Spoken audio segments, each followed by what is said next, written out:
With us now is Art Brings, and he is the board president of the Whaling Museum and Education Center of Cold Spring Harbor, right? You guys just changed the name, That's right? Correct. We changed the name last year, and we changed the name basically to emphasize our educational mission and our educational program. We're still a historic museum interested in maritime history, but what we do is we use our artifacts, which we have a wonderful collection as part of our educational program. And it's really an environmental education program that we have. We've been here since 1942, so over 70 years. We've had people come through our doors, and we've gotten a lot of support from the community over the years, so it's just a wonderful evening for us to be here.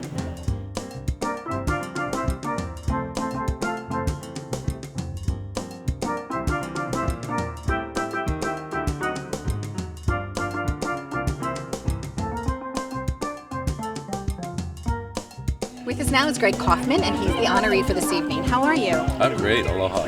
Aloha! Oh, aloha! So tell us a little bit about how you felt when you received the honor of coming here this evening. Well, I've been studying humpback whales for nearly 40 years, and it's been the most rewarding thing in my life. But one of the things is that whales can never say thank you. And so when someone reaches out and says that they're moved and honored by the work that I've done, it really means a great deal to me. Now, a little bit about why you decided to go into this. Was it a personal moment of introspection that you said, this is my calling? Well, I've only had one job, and I've only done this my whole life, which is studying whales. And I grew up in Oregon.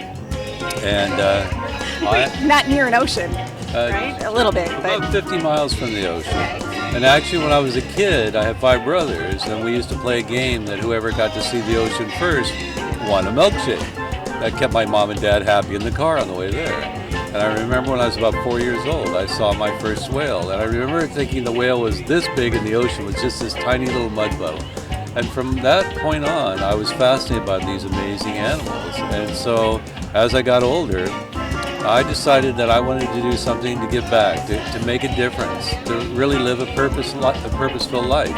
And I decided to do that was to study an animal that we knew little about. Back in the 70s, when I started studying these whales, people were killing them. We knew that they would make food products from them and petrochemical products from them. Before we had petrochemicals, a lot of them, but they were the organic petrochemical. And they were used for human consumption a lot of different ways.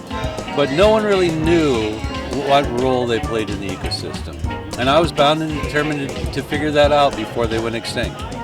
How did, early on, you're right, early on I'm sure people were teasing you, they thought maybe you were like a little eccentric.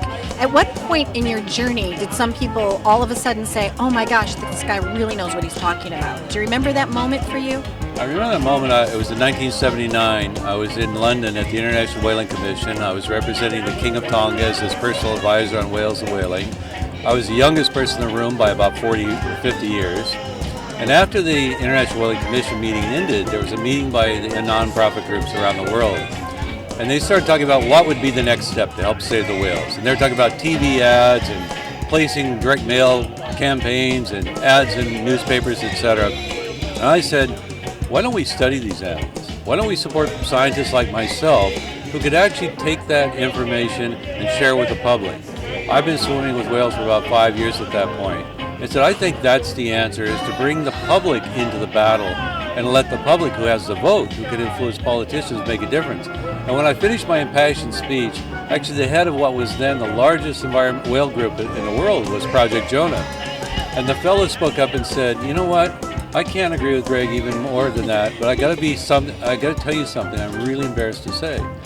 I started this organization 6 years ago with one single purpose in mind. It was very selfish, and that was to see whales. And I hate to tell you that 6 years later, I'm the head of this powerful Save the Whale group, and I've never seen a whale in my life. And when I realized that, at that point, that's when I started Pacific Whale Foundation. Because I realized there was some group that didn't need to be a lobbying-based group, didn't need to be in Washington, D.C., needed to be a group that could actually represent the voice of the people. And the people wanted whales saved and protected. They're beautiful, and now so many songs have been written about it. You know, Baby Beluga. I mean, there's so much has happened, and so thank you on behalf of the world for actually standing up and taking root of your passion. So thank you for that. Thank you. You know, I will tell you that in my lifetime, I would have never thought the whale I studied, the humpback whale. When I first started studying, there were fewer than 1,000 left. We thought maybe 600. I'm happy to tell you that today, in 2014, we have over 22,000 humpback whales in the North Pacific. Beautiful. So in my lifetime, it was probably one of the greatest success stories for an endangered species we'll ever see. With us now at this wonderful fundraiser is Elizabeth Roosevelt. How are you this evening? I'm very well, thank you. Beautiful evening, too. Absolutely. And you are a wonderful Long Islander dedicated to preserving historical moments here. Is that why you came here tonight? Well, I've been a member of the Whaling Museum for quite a while, and I enjoy the water and that sort of thing. So.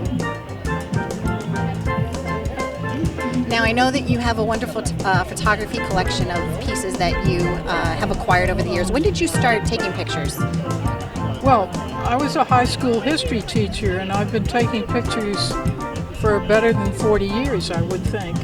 And presently, most of them are sailboats in Long Island Sound and houses that are on Long Island.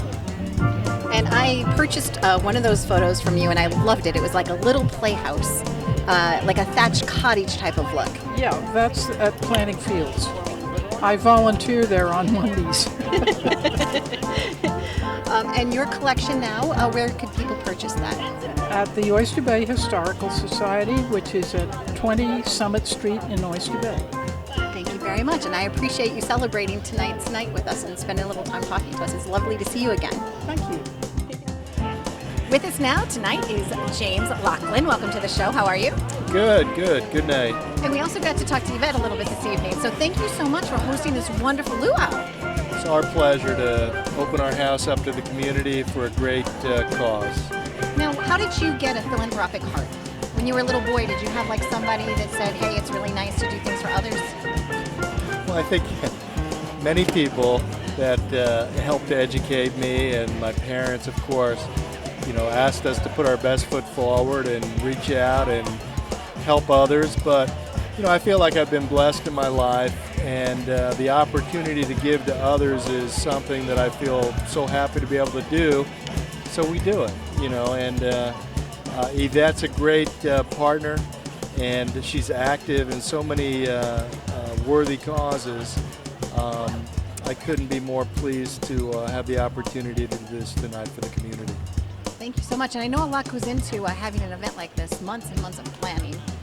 So did you take part in any of the planning, or do you just say, yes, come on out and have fun? So the volunteers do all the really heavy lifting. I think I blew up a few balloons and changed a few light bulbs, but really so many others put the effort in. And are you going to be dancing with us tonight? Because Yvette and I already said we were going to do the hula. Are you going to do the hula? Absolutely, but turn the camera off before I do the hula. Okay? All right, and we'll shake on that. Okay, great. Thank you so much. You're welcome. Stay tuned for more on Live It Up. Rolling.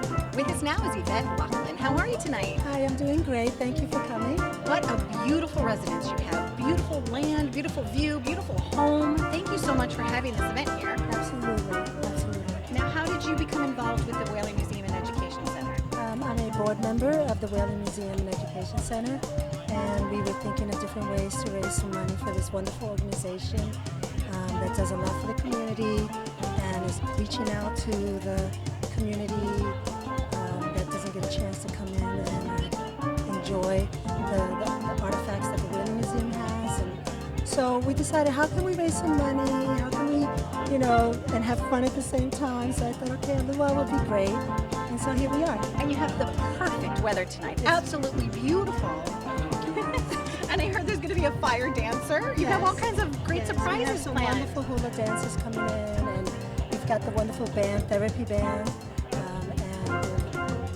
And how long did you need to plan and prepare for this night? This has been about a 6-month project. We probably needed a little more time, but we're happy that everyone's here and we're enjoying our time, and I'm happy. And we're going to be dancing dancing. I heard that. I can't get Art to do the luau with me, but I heard that she I will might do the like luau. the hula. I will do and the luau with you. Definitely. No problem. Stay tuned for more. We'll be living it up right here tonight. With us now is Patricia. How are you? Fine, thank you. Now you're on the board of the Whaling Museum and Education Center. Why did you decide to be on that board? Take two. See, I'm the one that messed up. I really do. Okay, here we go. With us now is Patricia. Hi, welcome to the show. How are you? Great, thank you. Thank you. You're on the board. Why did you decide to be on the board of the Whaling Museum and Education Center? Because I think it's so important to educate children and young adults about the environmental issues that are affecting us all. And I think that through whaling and through the whaling history is a great way to reach out to children and educate them about issues that are going to be confronting them in their lifetimes. Now, did you grow up here on Long Island? Did you go to the museum as a little girl, or did you come in to Long Island as an adult? No, I grew up in Oyster Bay. I went there many times when I was a child, and I brought my children there too. And what are some of the new things that they're instituting now? I know that they went through a name change about a year ago, and what are some of the other things that are new at the museum? Well, we're trying to present a more diverse programming for the children. We're trying to really engage not only just children but families, because if you can provide education to children, of course that's wonderful, but unless it's reinforced at home, it makes it, and that way you have an opportunity to educate the parents as well, not just the children. And how do you feel about this luau tonight? What are you looking forward to tonight? Oh my gosh, the view here is spectacular. The people here are wonderful. We're looking forward to really being able to educate a lot of people about what we're doing at the museum. Of course, raising funding for our programming and hopefully engaging more people in our mission and bringing them on board with us. And I see you have this beautiful blue sheet of something. Tickets, I guess? Yes, raffle tickets. There's wonderful prizes downstairs and I'm hoping to win a few of them. Well, good luck to you. Thank you. And stay tuned for more. We'll see who the big winners are tonight, right here. With us now is Seth. How are you? Hi, I'm doing well tonight. How are you doing? Good. Now, you were one of the key sponsors tonight. Why did you decide to make a donation here? Well, I'll tell you, I got involved with the Whaling Museum probably about 3 years ago. And the more I get involved with the organization, I understand the value it brings to the community in terms of educating young people about the waters of Long Island, our history. And I'm a boater by hobby, and preservation of the North Shore is of particular importance to me. And the Whaling Museum puts a lot of emphasis on that.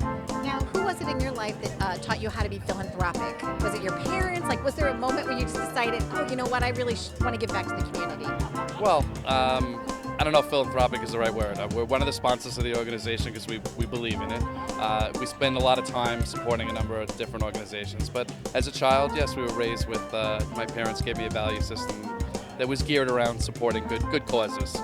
And tonight's funds, I know, are going to help kids that might not be able to get to the museum to be able to have an educational program, and that must make you feel really good. Yeah, it's really extraordinary. If you look at the educational structure, the programs, really the commitment on behalf of both volunteers and paid professionals, it's really quite something. You watch kids from disadvantaged backgrounds who come to the museum, and you really get an opportunity to see them light up and learn something that they would otherwise never be exposed to. And your honoree tonight, one of your honorees, Greg Kaufman, came all the way from Maui. How exciting is that? Yeah, it was very interesting. I asked him if I could hitch a ride back. He's very interesting guy, very active on the West Coast, so we don't see him too often, but it's good to meet him and see him.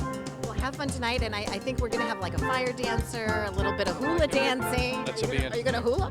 I'm not sure. I may need a few more drinks before we get to that point.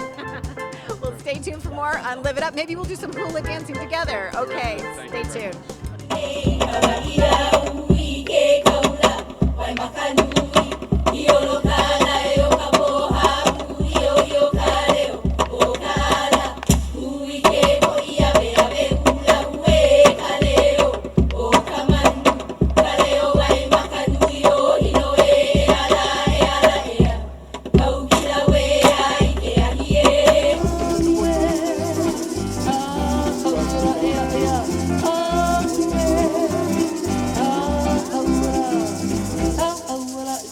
What you love?